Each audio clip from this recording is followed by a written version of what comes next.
www.makeawish.org.pk और Clifton centre में हमारा ऑफिस है। अच्छा। और अगर आप हमें एज ए वॉलंटियर भी ज्वाइन करना चाहें कि जिसमें तो हमें बड़ी वो होगी, हमें किस तरह के आवर्स वॉलंटियर को देने होंगे, किस तरह का काम? जब भी आपके पास वक्त है और आपके इलाके में कोई ऐसा हॉस्पिटल है, आप वहाँ पे जाके एक आध घंटा भी स्पेंड कर सकती हैं, उन बच्चों से मिलें, उनको हमें रेफर करें, फिर हम आपके साथ जाएंगे वहाँ पे उस बच्चे को आइडेंटिफाई करेंगे। तो किसी तरीके से भी बड़े जो आवर्स आपको सूट करते हैं, अगर आप सपोज इन केस के हॉस्पिटल्स वगैरह जाना पसंद नहीं करती हैं, आप हमारे ऑफिस में आए, वहाँ पे बैठें, फाइलिंग वर्क है, कॉल्स वगैरह रिसीव करनी है, लोगों को कॉल्स करनी है, फिर हम जब विश को ग्रांट करते हैं तो विश को ऑर्गेनाइज करते हैं, जिसमें सेलिब्रिटी है या कुछ और चीज़ है उससे कांटेक्ट करना होता है। तो इस मोस्टली ये पूरा वॉलंटियर वर्क है, इसमें ज़्यादातर जो है 90% हमारे वॉलंटियर्स इन्वॉल्व हैं। क्या लोगों के उस वक्त एहसास होते हैं जब आपके अपने क्या था? When is the last time जो बहुत आप ओवरवेल्म हो गए हो किसी बच्चे को देख के? सफीरा, एवरी टाइम जब भी आप विश ग्रांट करते हैं आपकी आंखों में आंसू आते हैं, मगर खुशी आपको ये होती है कि एटलीस्ट आपने इनके लिए कुछ खुशी प्रोवाइड की है। जैसे इस बार एक बच्ची की बर्थडे थी, जब मैं सेलिब्रेट की तो बच्ची से ज्यादा उसकी माँ खुश नजर आ रही थी और उसने हमसे ये कहा कि ये हमेशा मुझसे लड़ती थी कि मेरी बर्थडे बट हम नहीं कर सकते थे और आज आपने इतने बड़े तरीके से उसकी की है। तो ये छोटी छोटी चीजें उनको इतनी खुशी देती हैं जिसका आपका और मुझे शायद उसका एहसास नहीं हो। और साथ में एक दूसरा मकसद भी होता है कि इन बच्चों को एहसास होता है कि माशरा इनसे प्यार करता है, ये लोग हमारे साथ हैं, हम अकेले नहीं हैं, और उनमें एक जज्बा पैदा होता है अपनी बीमारी से फाइट करने का भी। हम हमेशा उसको जाते वक्त यही कहते हैं कि बेटा अब आपने फाइट करना है, you are a brave person, और फाइट करें आप। तो उनमें ये देखा गया है कि बीमारी से फाइट करने का भी एक जज्बा पैदा होता है, बिकॉज एट वन स्टेज ऐसा लगता है जब वो हम उनसे मिलते हैं वो गिव अप कर चुके होते हैं उसको। You give them that extra strength even. जी हाँ। So what about जो थोड़े से बड़े बच्चे, अभी हमने जरा से यंगर एज के बच्चों की, जो अपर लिमिट पे 15, 16, 17 साल के बच्चों की किस तरह की विशेष होती है? एक बच्चे की हमारी विश आई जो कि सवेरा वेरी यूनिक विश थी, जो पूरी दुनिया में कहीं नहीं मनाई गई थी, कि I wanted to meet the chief justice of Pakistan. Now it is very unique wish जी, कहीं और नहीं आई, क्योंकि और जगहों पे चीफ जस्टिस को शायद जानते भी नहीं होंगे कि कौन होता है। और वो बच्चा बड़ा पढ़ा लिखा था, ए लेवल उसने किया हुआ था। जब हम उससे मिले, पिक्चर भी है। हाँ जी, तो उसने चीफ जस्टिस से बड़ा अच्छा सवाल किया। उसने कहा जी मुझे नहीं मालूम मैं कितने दिन इस दुनिया में रहूंगा, मगर सियासतदानों से मेरा जो है वो उठ चुका है, मतलब, और इस मुल्क में मुझे लगता है कि you can change the destiny of this nation. उसने ये कहा, और मैं देख सकता था उस वक्त तमाम लोग वहाँ पे जज्बाती थे।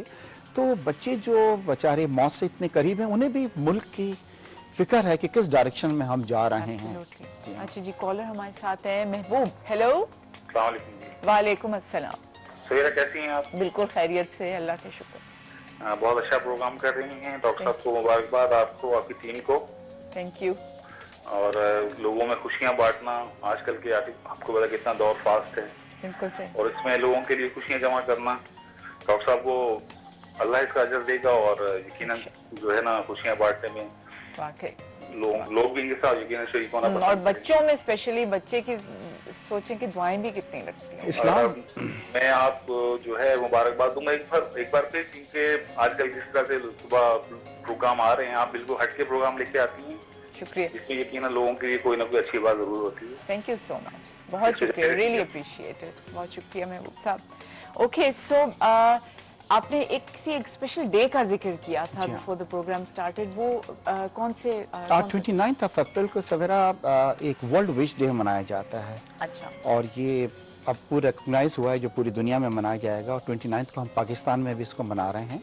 मकसद इसका ये है कि जरूरी नहीं है कि आप मेक ए विश को इन्वॉल्व करें। अच्छा। अगर आपके मोहल्ले में कोई बच्चा है, आपके घर में कोई बच्चा है, आपके स्कूल में कोई बच्चा है, और आप सोचते हैं कि उसकी कोई विश है, वो टर्मिनल इल है, और अगर उसको आप पूरी कर सकते हैं तो व्हाई नॉट उस दिन हम एक बच्चे की विश को पूरा करें, थोड़ा सा एफर्ट्स करने पड़े। तो इसमें हम एक वॉक का इंतजाम कर रहे हैं, जिसमें मेक ए विश के बच्चे और वॉलंटियर्स हम कायद आज़म के मज़ार तक इस वॉक करेंगे 29 को। उसमें लोगों से भी रुखास्त है कि आप हमें ज्वाइन करें, ताकि ज्यादा से ज्यादा अवेयरनेस क्रिएट की जाए। वैलेंटाइन डे तो हम पाकिस्तान में बहुत मना रहे हैं, व्हाई नॉट, खुसूसन बच्चों के लिए, बच्चों के लिए जी हाँ। और उसमें फिर ये हो रहा है, ये दो बच्चे जैसे मैंने आपसे कहा है कि पाकिस्तान के दो मुख्तलिफ इलाकों से आ रहे हैं। अच्छा। उनको हम पूरे दिन जनाब कायद आज़म का मज़ार, उनका घर, उनकी लाइब्रेरी, म्यूजियम वगैरह सब चीज़ें हम उसको दिखाएंगे, क्योंकि ये उनकी ख्वाहिश है। बहुत अच्छी तो जो व्यूअर्स से रिक्वेस्ट है कि मेक ए विश के अंदर आप اس واک میں ہمارے ساتھ ہمیں جوائن کریں. Great. Make a wish foundation کو بھی آپ جوائن کر سکتے ہیں. www.makeawishfoundation.org.pk کے اوپر آپ جا کے اور انفارمیشن حاصل کر سکتے ہیں. یہ ورلڈ وش ڈے جو منایا جا رہا ہے اس کی واک میں آپ شامل ہو سکتے ہیں 29 اپریل کو. یہ ذہن میں رکھیے گا یہ ٹرمینلی ال بچے یعنی کہ جن کی بیماری لا علاج ہے جیسے کینسر ہے جیسے تھیلیسیمیا ہے بلڈ کی ڈیزیز ہے اس طرح کے جو بیمار بچے ہیں ان کی ہم ہیلپ کیسے کر سکتے ہیں انہیں خوشیاں کیسے دے سکتے ہیں کون سی خواہشات ان کی پوری کر سکتے ہیں. اگر ایسے کوئی بچوں کو آپ جانتے ہیں تو ان کا نام بھی آپ آگے سجیسٹ کیجئے میک اے وش کو. خود آپ کوئی مدد کرنا چاہتے ہیں والنٹیئر کرنا چاہتے ہیں زیادہ ٹائم نہیں دینا پڑے گا اور خوشی بہت زیادہ ہوگی تو آپ ان سے رابطہ کر سکتے ہیں. Thank you so much Ishtiaq Baig صاحب. شکریہ. My pleasure. Thank you very much. Let's head towards a quick break, then we'll be right back with Jashn-e-Faiz.